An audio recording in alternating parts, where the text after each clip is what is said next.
నమస్తే అండి. నా పేరు సుబ్బారావు. మేము వికారాబాద్ హరిత వ్యాలీ రిసార్ట్స్‌కి ఆహ్, గత 3 రోజులుగా ఇక్కడే స్టే చేస్తున్నాం.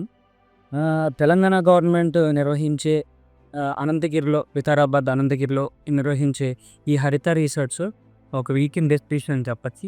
చాలా బాగుంది. ఇక ప్రకృతి ఒడిలో సేద తీరుతూ ఓ 2, 3 రోజులు ఎవరైనా వాళ్ళ ఫ్యామిలీతో గడపాలనుకుంటే ఇది అద్భుతమైన ఒక ప్రదేశం. చక్కగా ఇక్కడి నుంచి ఓ 2 కిలోమీటర్ల దూరంలో అనంత పద్మనాభ స్వామి వారి దేవాలయం. అలాగే ఇక్కడి నుంచి ఒక 3 కిలోమీటర్లు, 4 కిలోమీటర్ల పరిధిలో బుగ్గా రామేశ్వరం అనే ఒక శివాలయం. అక్కడే ముచ్చుకుంద నది, మూసీ నదిగా పిలువబడే ముచ్చుకుంద నది అక్కడే స్టార్ట్ అవుతూ ఉంటుంది. మన హైదరాబాద్‌లో చూసే మూసీ నది ఏదైతే ఉందో దాని జన్మ ప్రదేశం ఇక్కడే ఉంది. ఆహ్, ఎవరైనా రావాలనుకుంటే వికారాబాద్‌లో సేద తీరాలి 2 రోజుల పాటు అనుకుంటే హరిత వ్యాలీ రిసార్ట్స్ అనేది అద్భుతమైన ప్రదేశం.